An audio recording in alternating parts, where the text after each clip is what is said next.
happening, fellow pioneers of human transportation? I'm Yogi Steve. You're watching ESA, the Electric Scooter Academy. A lot of people have asked me recently how to get started doing electric scooter delivery. These are my top 10 tips on how to get started. First, you have to buy a good electric scooter. Now, you can definitely do deliveries on almost any type of scooter. You could buy a very cheap $500 scooter. You could buy a very expensive $5,000 scooter. The main difference in these scooters is how often they're going to be in the shop. Less expensive scooters need more repairs. More expensive scooters, they're generally in the shop less. So when I look at scooters, I look for durability and quality. I'm not so concerned with top speed, range, all that stuff. You can pretty much work around that and still do deliveries on any vehicle. It's pretty much up to you how much you want to invest in your business. I started with very high-end scooters because I like the idea of not having to go in for repairs too often, keeping my scooters on the road. You know, I drive Dualtron. So on the top end of scooters, the best brands I think are Dualtron, KAABO. I think the V-Set line is very good. On the lower end of scooters that are cheaper, under $2,000, I like the EMOVE Cruiser. And if you're looking for a scooter under $1,000, I like the 9-Bot Max. But again, you can do deliveries on any type of a scooter that works. Now, my next tip is about maintenance and repair. Most people don't really think about this. They're just excited to get on the road. But the reality of doing electric scooter deliveries is you're using your vehicle in a commercial manner. You're putting a lot of miles on it, so you need a plan for repairs. You should probably learn how to do your own brakes and tires, because if you do a lot of deliveries, your brake pads are going to go flat, your tires are going to go flat, and it's expensive to pay a mechanic to fix that yourself. Most people can learn how to do that yourself. So if you don't know how to fix electrical problems, if you can't fix frame problems, if you don't know what a battery motor controller is, you need some help. So maybe make a plan. Maybe before you even buy the scooter, do some research. Find somebody that specializes in working on these types of scooters. Believe me, the worst thing in the world is when your scooter breaks down and you can't go to work and you don't know how to fix it. So even before you get started, start to make a plan for maintenance and repairs. Start studying and or meet somebody who knows better than you.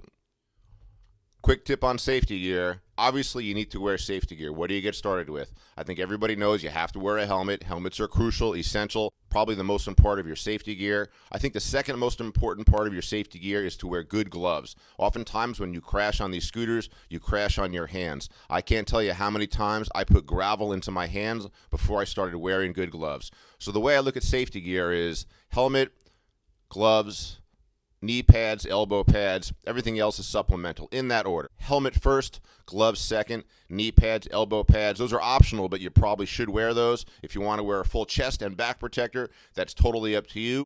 I can't stand people who make fun of people who wear a lot of safety gear. Screw those people. Wear as much gear as you like, whatever makes you feel comfortable. Buy good, expensive stuff. Next tip is about gear. You're going to need some gear that is specific to doing electric scooter delivery. You're going to need a box, right, to put the food in. Don't be dumb. Don't just ride around with your Doordash bags hanging from the handles of your electric scooter. Some fools do that. That's not a good idea. That doesn't even keep the food warm or cold. So you have to buy a good box. You have to buy a good drink holder. You're going to do drinks, right? Those are really the only two things you need. Maybe you need a pizza holder, a pizza bag. I generally don't do big pizzas. I put them right in the box. So you need a delivery box and you need drink holders. Best place to get that stuff, I think, is crankhustle.com. I don't get paid to promote my friend Wilser. I hope you guys watch him.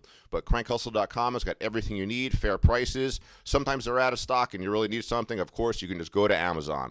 Next tip. You wouldn't believe how many people ask me how I keep my scooter secured.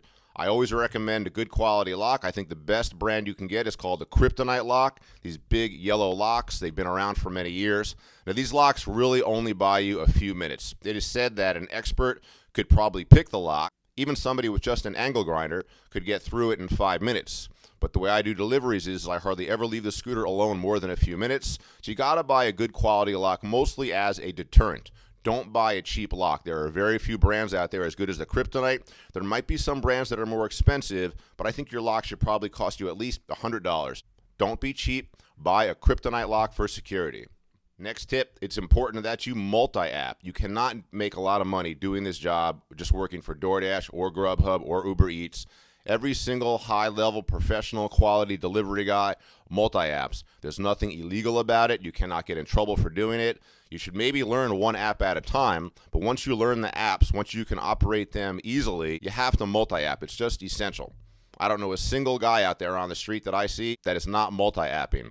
And if they're not multi-apping, they're not making a lot of money. They're making $10 an hour, $12 an hour, 2 apps minimum, 3 if you can. I'm personally on Doordash and Ubereats just because I can't get on Grubhub. They have not been hiring bicycle couriers for years. I cannot get on there, but if I could get on Grubhub, I would do 3 apps and multi-app with 3. But you have to multi-app, you have to learn the apps. Best way to make a lot of money. Next tip is about working the best hours. What are the best hours? Generally speaking, lunch and dinner. The breakfast shift can be really good too, but you probably want to just try it, do it, see if it works for you. Every market is different. Some markets, what do I know? Maybe breakfast is bigger than lunch. Maybe lunch is bigger than dinner. But generally speaking, dinner is the best shift, lunch is the next best shift, and then breakfast, the least good shift. So work the best hours. That way you can really get the most out of your time. You're going to be out there for a while. You're going to be putting in all this effort. You might as well make the most money by working the best hours. Next tip is about choosing the best restaurants. What I like about doing electric scooter delivery is I go to the same restaurants over and over, and there's a reason for that. When I was new to driving, I would go anywhere, and I realized that some restaurants suck at getting you the food. There's nothing worse than going to a restaurant and knowing you're going to wait 5, 10, 15 minutes. A classic example would be Buffalo Wild Wings. I don't go there because I went there a few times in the early stages of driving. Every single time they make me wait 5, 10, 15 minutes. I don't want to waste my time. So the more you do the job, the more you can figure out what are the best restaurants. There's a reason why I go to McDonald's. There's a reason why I go to Jersey Mike's. They always have the food fast. They don't give you a hard time. Look, McDonald's might not be friendly, but they give me the food quick, and that's all that matters. So make sure you cherry pick your restaurants. Study your restaurants, figure the ones that are good for you, and only go to those. Make your life easy. My next tip is about finding your range. You need to create a limited range to do your deliveries in. You don't want to find yourself 5, 7, 10 miles away from your center of operations. That's why you often hear me going back to the target center where I do my deliveries. That's not just the target center, but I consider that the center of operations. So after every delivery, I'm slowly heading back to the center while I look for other jobs. So I won't go further south than Wilshire. I won't go further north than certain streets in the hills. I'll go far east as Vine, far west as La Cienega. But it's important that you create a limited range, probably 2 or 3 mile, kind of a square range, if that makes sense. You might not live in a city that has restaurants and customers this close together, but if that's the case, you probably can't do electric scooter delivery. So to really enjoy the day, to not suffer, create a range. Stay within a range when you're doing your deliveries.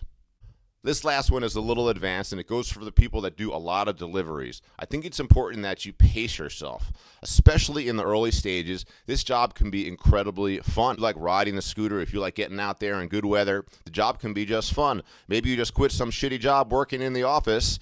You're going to find yourself going out there, and instead of working a 40-hour week, you're having so much fun. I'll do 50 hours, 60 hours, 70 hours this week, and you can do it. You know, guys like Wilshire have had $10,000 months. But for me, and I think for everybody, look at the big picture.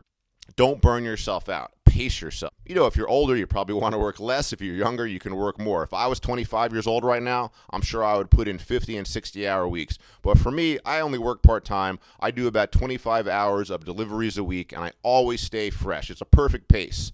So pace yourself. Don't work too much. Figure out the right amount of work each week and try to stick to that plan. Those are my tips for getting started in electric scooter delivery.